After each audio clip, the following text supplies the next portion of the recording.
Voilà, alors je vous propose de continuer ce parcours de l'épître de Paul aux Romains que nous avons commencé la semaine dernière.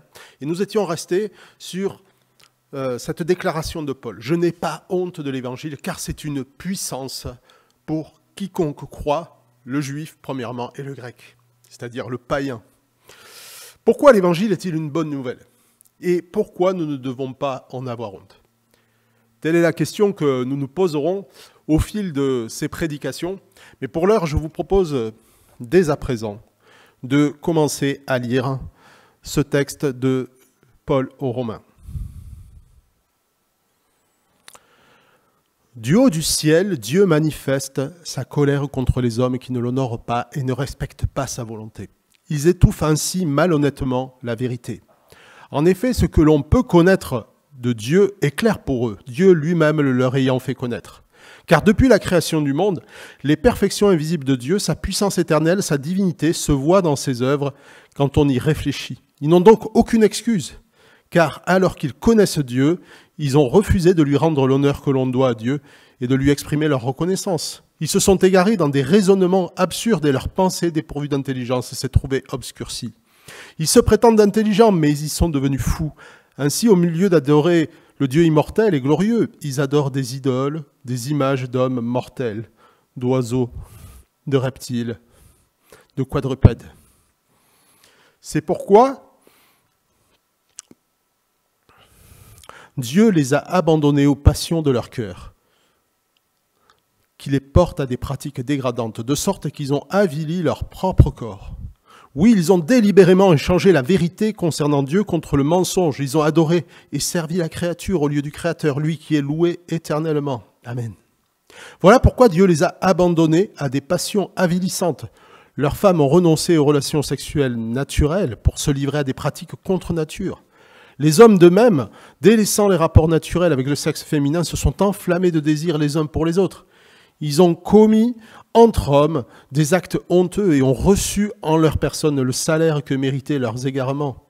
Ils n'ont pas jugé bon de connaître Dieu. C'est pourquoi Dieu les a abandonnés à leurs pensées faussées, si bien qu'ils font ce qu'on ne doit pas. Ils accumulent toutes sortes d'injustices et de méchanceté, d'envie et de vices. Ils sont pleins de jalousie, de meurtre, de querelles, de trahison, de perversité. Ce sont des médisants, des calomniateurs, des ennemis de Dieu, arrogants, orgueilleux, fanfarons, ingénieux à faire le mal. Ils manquent à leur devoir envers leurs parents. Ils sont dépourvus d'intelligence et de loyauté, insensibles, impitoyables. Ils connaissent très bien la sentence de Dieu qui déclare passible de mort seulement ceux qui agissent ainsi. Malgré cela, non seulement ils commettent de telles actions, mais encore, ils approuvent ceux qui les font. Voilà, alors vous l'avez compris, le texte que nous allons lire aujourd'hui, que nous lisons aujourd'hui, est très polémique. Il a été très controversé et je voudrais éliminer un écueil de ce passage. Nous vivons à une époque où tout ce qui est évocation de l'homosexualité est taxé d'homophobie et d'intolérance. À l'heure où j'écrivais ces lignes, l'affaire du petit Lucas venait d'éclater. Peut-être que certains ont entendu cette affaire dans laquelle ce jeune garçon de 13 ans s'est donné la mort sur fond de harcèlement scolaire et d'homophobie. Tout le monde s'insurge et à juste titre, mais le fond de l'affaire n'est pas l'homophobie, mais plutôt le harcèlement scolaire qui dépasse le cadre de l'homophobie. En fait, il y a aussi des enfants qui se suicident parce qu'on se moque d'eux, parce qu'ils sont trop gros ou trop maigres. De la même manière, l'erreur serait de penser que le point central de ce texte, c'est l'homosexualité. Le sujet central, en fait, forme un tout avec le chapitre 2 qui sera traité à partir de la semaine prochaine. C'est que l'humanité est sous la colère de Dieu. Juifs et Grecs sont sous une même condamnation. Alors aujourd'hui, nous allons parler des Grecs, c'est-à-dire des païens. Nous verrons que Dieu est en colère contre cette partie du monde. Alors lorsque nous témoignons de notre foi, nous présentons naturellement un Dieu d'amour. Pourtant, ici, Paul parle d'un Dieu en colère contre toute impiété et contre toute justice. Alors le sujet ne fait pas rêver, hein, n'est-ce pas? Comment être fier de l'Évangile s'il commence par ce Dieu en colère? Nous plaquons souvent derrière les mots, le mot colère, les sentiments que nous éprouvons ou que nous subissons avec ses conséquences désastreuses parfois sur le long terme. Nous savons que la colère n'accomplit pas la volonté de Dieu. Et Jésus lui-même disait que celui qui se met en colère contre son frère est passible du feu de la gêne, du feu de l'enfer. N'est-ce pas un peu contradictoire de dire que Dieu est en colère? Alors permettez-moi cette première anecdote d'un collègue pasteur que j'ai récemment écouté. Voici l'anecdote. Quand il était jeune, il se souvient que son père l'avait appelé avec sa voix sévère. Croyant avoir fait une bêtise, ce qu'il faisait souvent, il s'est caché dans son lit. Et son frère, quant à lui, a obéi et il est descendu. Quand il est remonté, il lui a demandé « Mais qu'est-ce qu'il voulait ?» Il m'a donné un bout de chocolat et du chocolat chaud. Ce fut l'une des plus grandes et des premières plus grandes déceptions de sa vie. Son père l'appelait pour le bénir et lui, il s'est caché au fond de son lit. Quand Dieu se révèle sur le mont Sinaï, Moïse lui demande « Montre-moi ta gloire ». Et Dieu ne lui permet pas, parce qu'il lui dit « Il n'est pas possible de voir Dieu et de vivre ». Cependant, Dieu va cacher Moïse pendant que sa gloire passera. Il ne pourra la voir, mais il pourra l'entendre. Et alors, qu'est-ce que Moïse a entendu de la gloire de Dieu? L'Éternel. Exode 34, versets 6 et 7. L'Éternel, Dieu miséricordieux, compatissant, lent à la colère, riche en bonté et en fidélité, qui conserve son amour jusqu'à 1000 générations, qui pardonne l'iniquité, la rébellion et le péché, mais qui ne tient point le coupable pour innocent. La gloire de Dieu, c'est que Dieu est miséricordieux, compatissant, riche en bonté et en fidélité et lent à la colère. Alors à notre époque si romantique, l'évocation même que Dieu puisse être un Dieu en colère est inacceptable et insoutenable. Mais l'erreur habituelle c'est de se tromper généralement sur la nature du Dieu qui se présente, qui se révèle dans la Bible. Dieu n'est pas seulement amour, mais il est aussi justice, lumière, omniscient, rien ne se dérobe à ses yeux. Il est omnipotent, il peut tout, il est tout puissant. Il est aussi sage et souverain.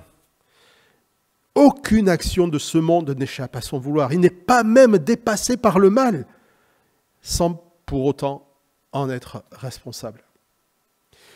Tous ces attributs constituent sa nature. Et en fait, il n'est pas plus amour que justice, ni plus souverain que sage. Il est parfaitement l'un et l'autre. Il est la norme de tous ces attributs. Je crois juste... il est parfaitement l'un et l'autre, et d'une manière qui nous échappe, il n'est pas incohérent en lui-même. Je crois juste de dire que Dieu a pour désir suprême d'exprimer son amour envers tous les hommes. La patience de Dieu est conséquence de ce que nous entendons de sa gloire. Dieu est lent à la colère, riche en bonté. Et l'Évangile, c'est l'expression parfaite de ce désir d'être bon et de faire grâce. Tel est le sens des 3 premiers chapitres de Romains. D'expliquer que Dieu a enfermé l'humanité sous la condamnation afin de faire grâce à tous. Et d'ailleurs, il le dit un peu plus tard dans le texte d'Exode 34, que je ferai grâce à qui je ferai grâce. Je suis souverain, je choisis. Tel est le sens de ces chapitres. Mais quand Dieu fait grâce à tous, cela ne se fait pas au détriment de sa justice, ni de sa sagesse, ni de sa souveraineté. Dieu ne laisse pas le coupable pour innocent. Quand une injustice se commet, il le sait. Et il sait quelles sont les répercussions, les conséquences, parfois sur le long terme, dans la vie des autres. Quand quelqu'un souffre, il le sait. Et s'il laissait chacune de ces injustices se commettre sans rétribution, il ne serait pas juste et il ne serait pas Dieu. La colère de Dieu, c'est la réaction normale d'un Dieu saint dont l'amour est bafoué, piétiné.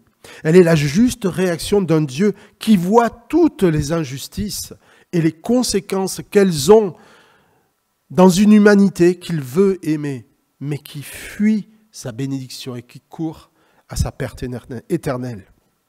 Il voudrait bénir, mais l'homme se cache au fond de son lit. Pourquoi Dieu est-il en colère ? Dieu manifeste sa colère, nous dit le texte, contre toute impiété et toute injustice, parce que les hommes, verset 18, étouffent malhonnêtement la vérité et ils ne respectent pas sa volonté.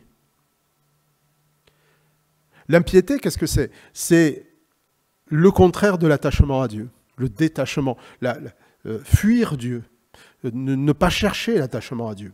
Et l'injustice en est la conséquence. Une vie injuste parce qu'elle est séparée de Dieu.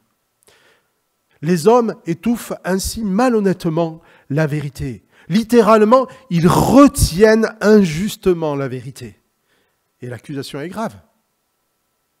Comment le pygmée, au fin fond de sa jungle amazonienne, qui ne sait pas lire de surcroît, étouffe-t-il malhonnêtement la vérité ? Comment les Romains, pour coller à notre contexte, habitués à leur panthéon de dieux et d'idoles, sont-ils responsables de leur aveuglement ? Paul explique que les perfections invisibles de Dieu, sa divinité, se voient dans ses œuvres quand on y réfléchit. Autrement dit, en contemplant la nature, on ne peut que reconnaître la sagesse et la toute-puissance de Dieu.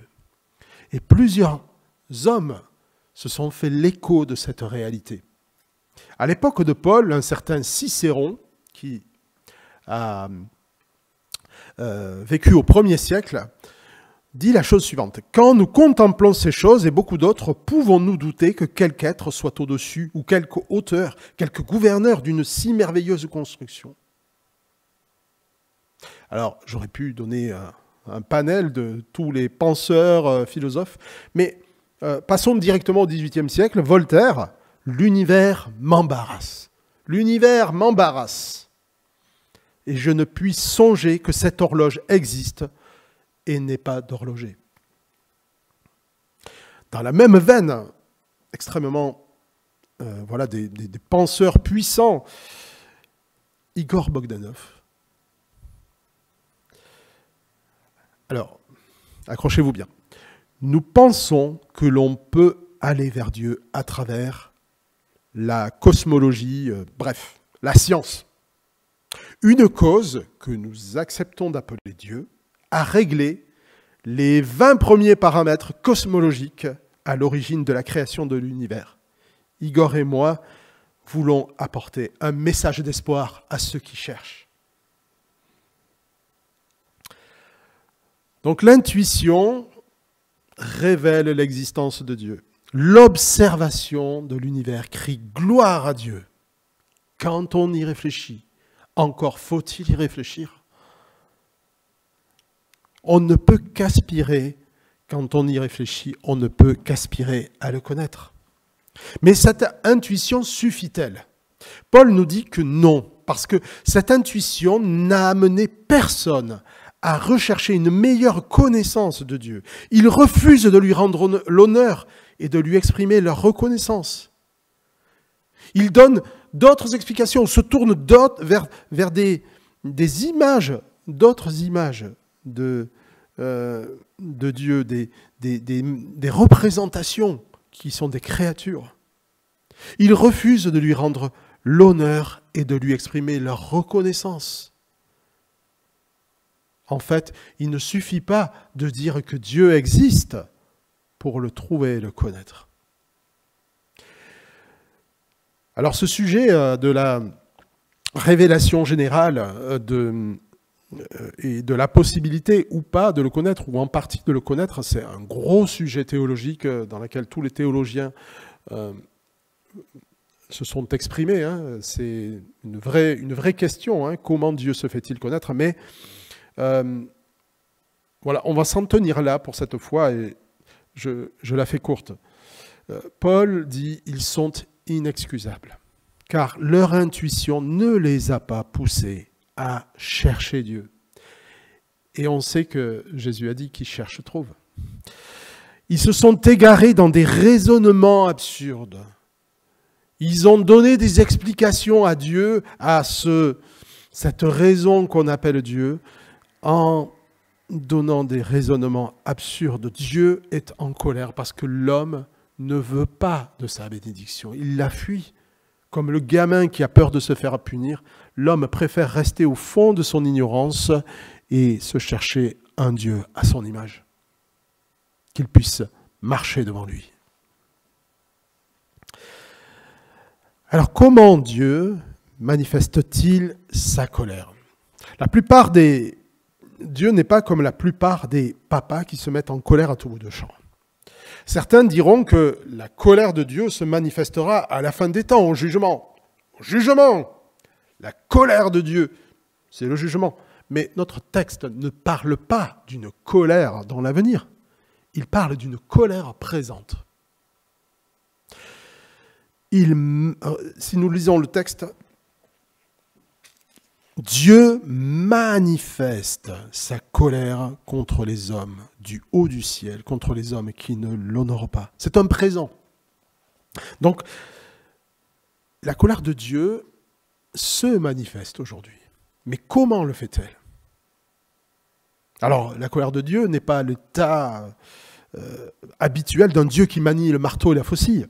Elle se manifeste dans un triple refrain, et on va voir que le texte est structuré de cette manière, dans lequel, à chaque fois, Paul explique c'est pourquoi Dieu les a abandonnés, entre les versets 21 et 28. Paul explique pourquoi l'homme est inexcusable par 3 renversements.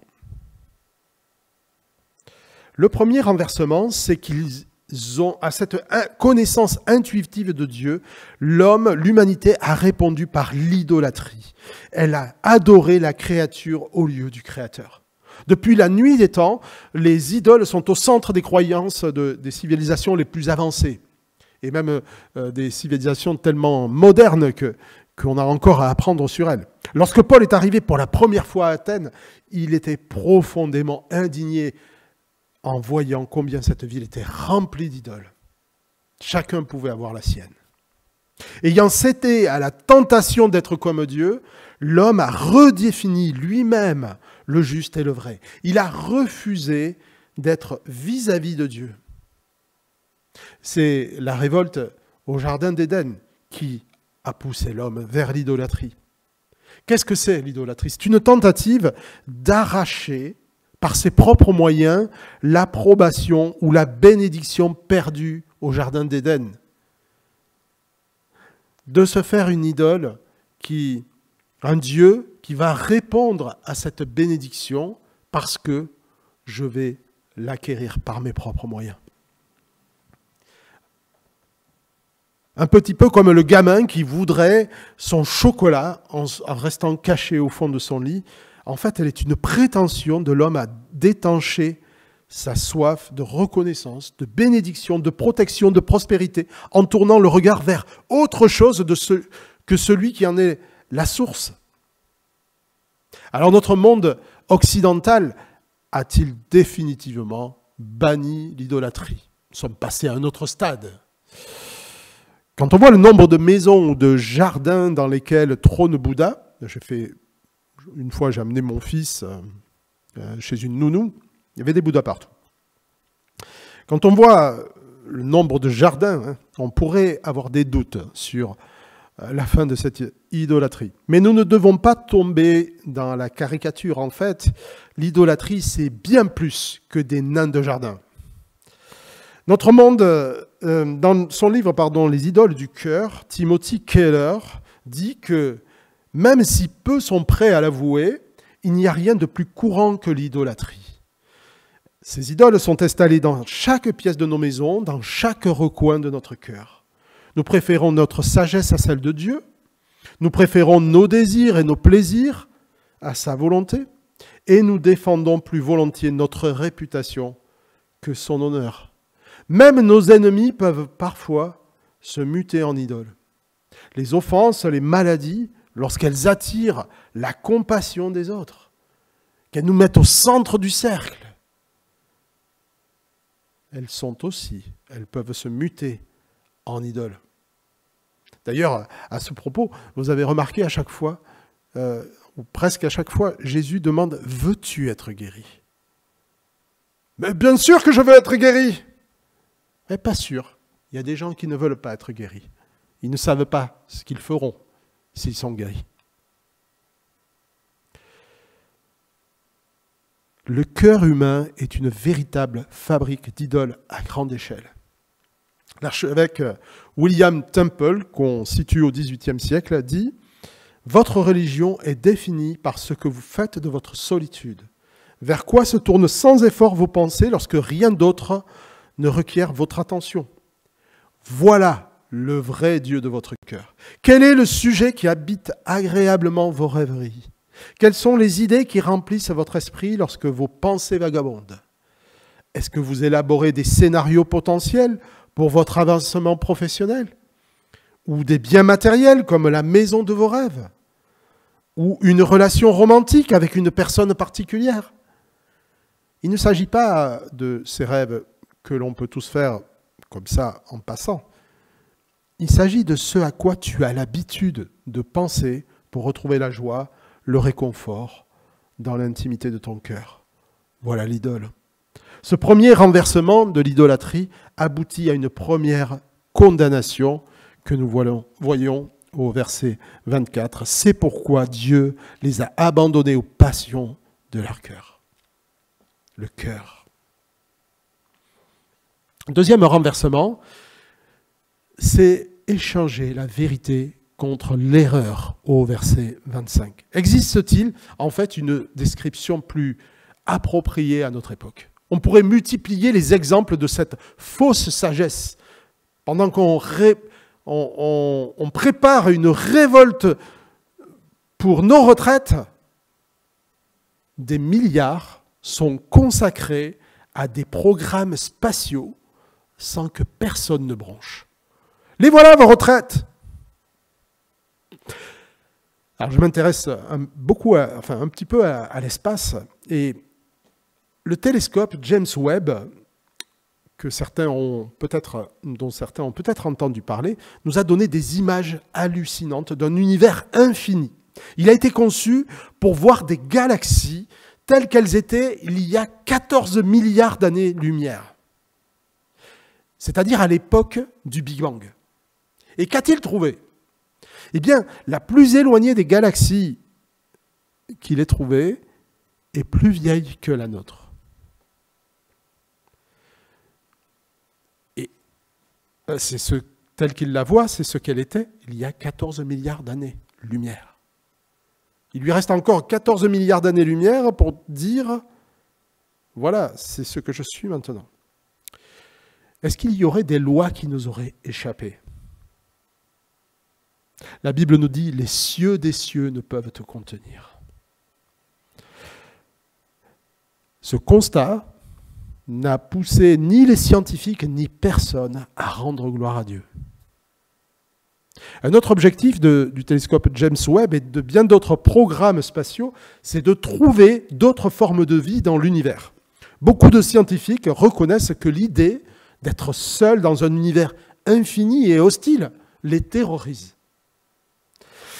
Et derrière tous ces programmes et bien d'autres quêtes humaines passionnantes se cache un secret désir de savoir d'où l'on vient, qui l'on est et où on va. C'est une quête vers la rédemption.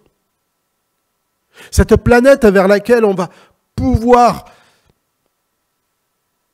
va pouvoir conquérir. parce que la nôtre n'est plus bonne à grand-chose et on sait qu'elle est finie. Cette quête-là, c'est une quête vers le paradis perdu, une tentative de rassurer nos cœurs qui nous condamne d'avoir tourné le dos au Créateur. Les hommes ont perdu de vue celui par qui et pour qui tout existe. Et la créature se perd dans des raisonnements faussés. L'homme préfère l'erreur à l'évidence et la lumière de la vérité. Et la deuxième condamnation tombe, verset 26. Voilà pourquoi Dieu les a abandonnés à des passions avilissantes. Troisième renversement, il est anthropologique. Il rebat les cartes de l'ordre créationnel, du beau et du bien. C'est l'homme et la femme interchangeables. Verset 26, je relis ce passage.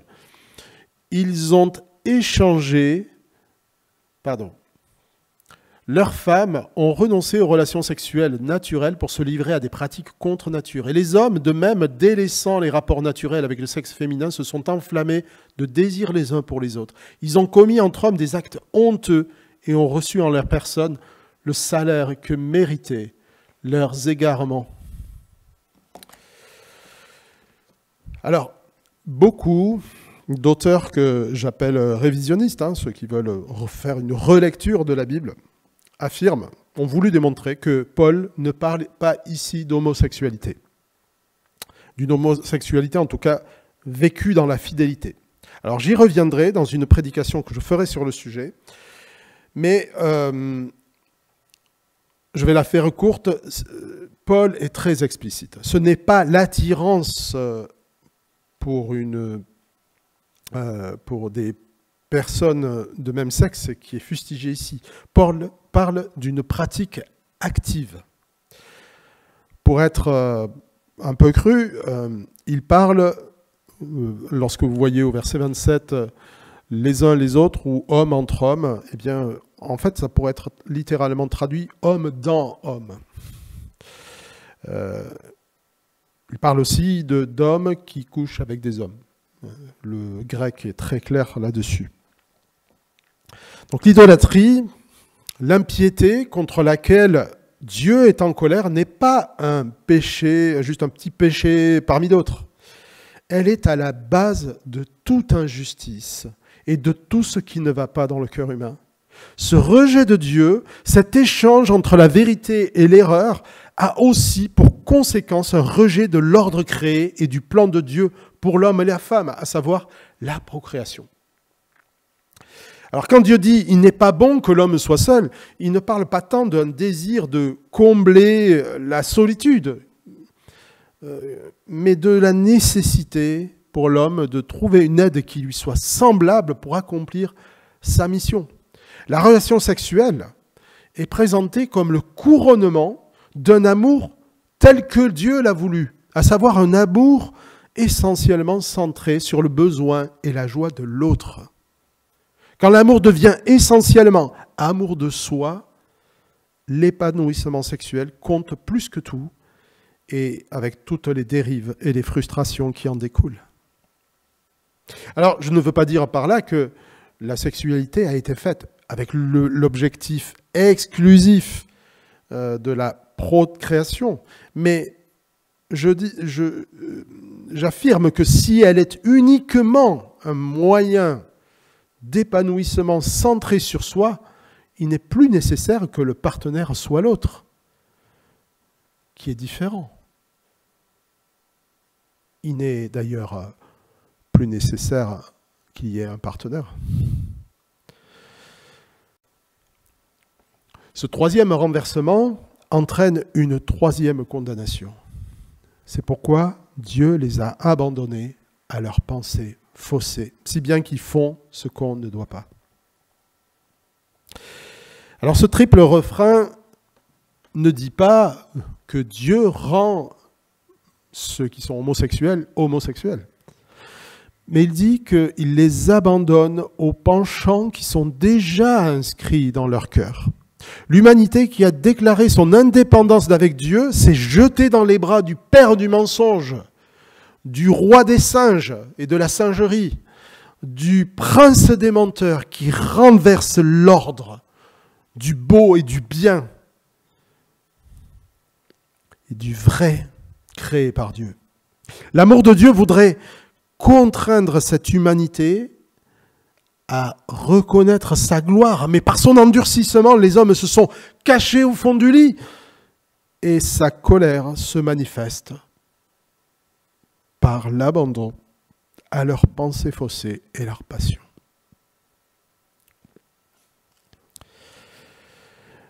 Voilà comment ce texte présente la colère de Dieu. Alors permettez-moi quelques tentatives d'application.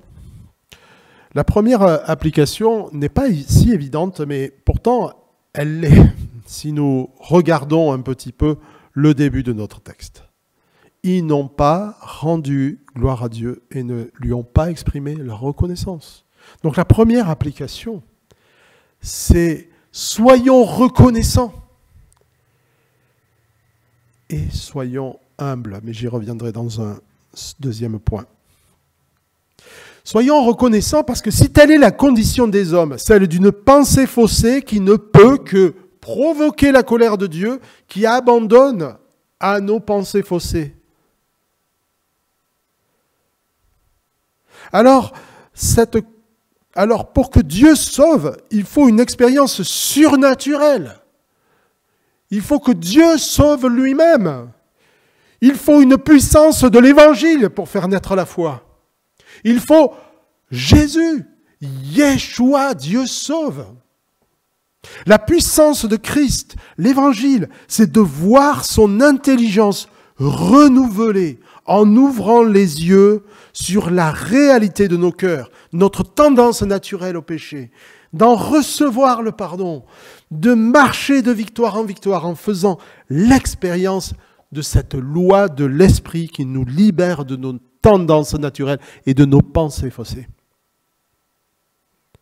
As-tu conscience que tu es un rescapé au bénéfice d'une grâce extraordinaire lorsque tu viens dans ce lieu? Comment es-tu venu? Es-tu venu avec reconnaissance aujourd'hui? Nous avons vu que la colère de Dieu se révèle contre les hommes qui ne l'honorent pas et ne respectent pas sa volonté. Si tu peux dire que tu as échappé à la colère de Dieu, alors ta vie entière doit te conduire à l'honorer, respecter sa volonté pour toi. Il n'y a pas d'autre chemin que celui-ci. Comment marches-tu dans ce chemin-là, dans la puissance de l'Évangile? Je disais humilité aussi. Humilité parce que, je le disais au début, l'erreur ce serait de croire que le problème principal de ce texte, c'est de condamner l'homosexualité. L'homosexualité est plutôt présentée ici comme un symptôme, une sorte de panneau indicateur, de révélateur d'une société dont la norme est le rejet de Dieu et des valeurs de son royaume. Tout le monde n'est pas touché par l'homosexualité, même à l'époque de Paul. Mais comme nous l'avons vu, tout le monde est touché par l'idolâtrie et peut se sentir concerné par les autres conséquences de l'idolâtrie. Et là, je voudrais vous inviter à lire avec moi les versets 29 à 31. Ils accumulent toutes sortes d'injustices, de méchanceté, d'envie, de vices. Ils sont pleins de jalousie, de meurtre, de querelles, de trahison, de perversité. Ce sont des médisants, des calomniateurs, des ennemis de Dieu, arrogants, orgueilleux, fanfarons, ingénieux à faire le mal. Ils manquent à leur devoir envers leurs parents. Ils sont dépourvus d'intelligence, de loyauté, insensibles et impitoyables. Si vous vous reconnaissez dans ce texte-là, et pour ma part, je peux y voir quelques-uns des traits de ma personnalité, alors nous devons aussi avoir de l'humilité. Paul ne s'arrête pas à l'homosexualité. Le rejet de Dieu a bien d'autres conséquences, tout aussi condamnables. Et si tu veux bien regarder la vérité en face, tu verras comme moi que l'une ou l'autre de ces tendances combattent dans tes membres. Bien des personnes qui ont une attirance pour les personnes de même sexe sont des personnes en souffrance. Un des plus connus, Pierre Palmade, reconnaît qu'il a plus de talent pour séduire les femmes et que même s'il assume pleinement son homosexualité, il aurait préféré être autrement. Une collègue à Valérie, qui était sur Alès, tu vois, je t'avais dit que j'en parlerais, collègue qui était lesbienne, voulait absolument me rencontrer. C'était un peu anxiogène de ne pas savoir pourquoi elle voulait me parler, mais bon, elle m'a demandé la chose suivante. Est-ce que je la vois comme une pécheresse? Alors je vous dirai une autre fois ce que je lui ai répondu, mais j'ai malheureusement vu peu de chrétiens venir me demander si je les voyais pécheurs à cause de leurs pensées impures ou de leur tendance à la médisance. Je crois que notre texte nous permet de faire la distinction entre une pratique active et une attirance. L'attirance pour les personnes de même sexe, tout comme les pensées adultères, la jalousie, l'injustice, la médisance, l'arrogance, la colère, la déloyauté, l'insensibilité, témoignent d'un fait. C'est qu'il y a un combat dans nos membres et nous ne devons pas cesser le combat contre ces tendances. Un combat, une lutte entre ma vocation de rendre gloire à Dieu et ma tendance naturelle à me rendre gloire à moi-même. Nous verrons que la puissance de l'Évangile, c'est de faire l'expérience d'une autre loi, de marcher, celle de l'Esprit, de marcher dans l'Esprit, cet Esprit qui nous libère de nos faiblesses et qui nous aide à marcher dans le combat. Je pense à deux personnes qui ont une attirance pour les personnes de même sexe et qui le vivent dans la soumission à la volonté de Dieu. Le premier est ce pasteur qui commence à être connu dans nos milieux évangéliques, pasteur de l'église anglicane qui s'appelle Samuel Albery, et qui a compris dans sa conversion qu'il devait soumettre son corps et ses pensées à l'obéissance de Christ. Il est donc abstinent, bien qu'il reconnaisse lutter contre cette attirance. Alors il a écrit des bouquins sur le sujet très très bien. Je pense encore à cette responsable d'une association chrétienne que nous avions invitée et que j'ai entendu donner son témoignage. Elle reconnaît qu'elle a toujours une attirance pour les femmes, mais le Seigneur lui permet aujourd'hui de lutter contre cette tendance en étant une épouse épanouie et une maman de 3 enfants. Il y a aussi des cas de personnes qui ont complètement changé ont vu leur attirance complètement changer et vivre une restauration dans ce domaine-là. Je voudrais terminer par ce message d'espoir pour tous ceux qui sont attristés par l'une ou l'autre des tendances décrites dans ce passage. Si tu es attristé par ce péché, ne change pas de chemin, tu es sur le bon chemin. Ne présume pas, ne minimise pas la force du péché et le combat à mener. Mais ne présume pas non plus de la puissance de Dieu. Les pensées qui t'obsèdent aujourd'hui peuvent changer demain. Rien n'est impossible à Dieu.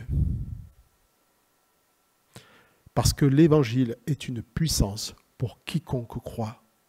Pour le juif, pour le grec, pour l'homosexuel, pour le médisant, pour le colérique, pour l'adultère, pour le. Amen.